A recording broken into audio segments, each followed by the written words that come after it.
What's going on, guys? Welcome, welcome, welcome. I'm just going to show you guys because I have people asking, how does the process work with PSA, different things. So I'm just going to show you guys how it works. So real quick, I'm loading up some cards. I'm sure Matt won't mind. I'm going to share this with Matt as well. But this is how it works. I have to manually just go in here and plug in each card. So here's the cards for Matt. I'm just going to go through them real quick. I may accelerate the video a little bit. We'll see. But yeah, it's just plugging in the cards, optic, and then I type in ESR11, hoping that it will pull. You got to get it populated so you can see it did pull, which is nice. That's the Brock Purdy. Double check the card. We are good. That's the right one. So at this point, I'm going to put in a value. I just approximate. I'm probably high on the 150, but that's insurance value. It's just so that if anything did happen, Matt's protected. And then at that point, I copy and paste it over. And that's how I know. We're going to put all of Matt's cards, just like we do for everybody, together. This keeps them to where when they come back, they're going to come back together, if that makes sense. So at this point, I save it. It's pretty fast. In general, I'm pretty good at the parallels and stuff. But yeah, it's just manually putting all of these cards in. Chronicles. If you know how to type, SP401. And you never know because it has a dash in it. If they want the dash, do they not want the dash? Do they care? Do they not care? But it pulled up just fine. So again, I'm just going to put it in $100. Again, if anybody's curious, it's really just for insurance purposes. So Matt would get recovered $100 if for some reason this card was damaged by them or something like this. So let's see. Let's jump to the next one. We got 2 of these Brock Purdys. So you got to click save after each one. I have forgotten to click save before. If you do that and you start putting in the next one, they do fix it on their end. It's a part of the process. They don't like that. Obviously, it makes sense. Luminance 213 Brock. So it's going through all the colors. I got to make sure these are base, double checking them. Yeah, they're 2 of the base. So we'll click this one right here.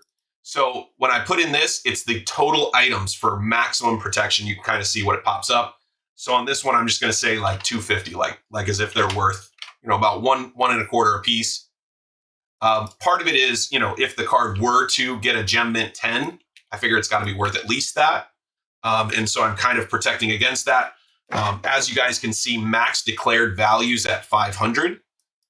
So this is the process, and this is part of what makes the process time consuming because I just got done cleaning these.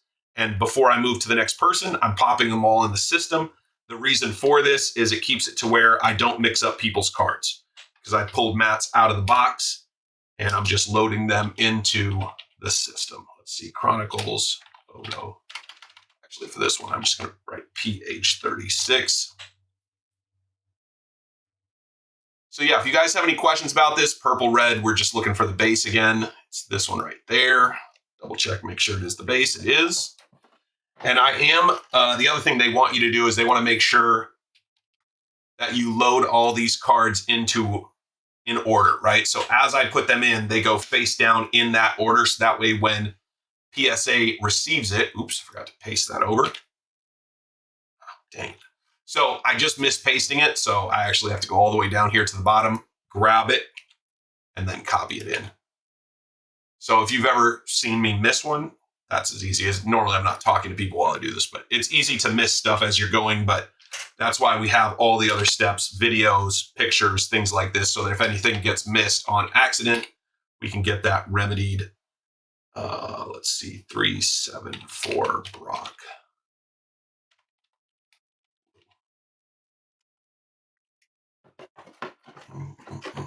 Press proof blue. It's funny. That one's upside down. All the rest are right side up. They've updated their system. It's actually kind of cool so you can verify that the card is correct. I dig it. I think it's pretty cool. They've definitely done a very good job with the system. Updates they've done recently. It's a little slow, but you have to imagine it's pulling information out of a ton of cards. So, I mean, they've got all the years of all the cards in theory in there, and they're still missing a few cards. I definitely have loaded cards into the system that didn't show up, and so you can manually see at the bottom it says you can add them manually. Chronicles number 41, Brock. That should pull. And for this one, we have a base and we have two parallels. So again, I'm going to put it in a $100 value. I think you could buy this card for like 20, 30 bucks.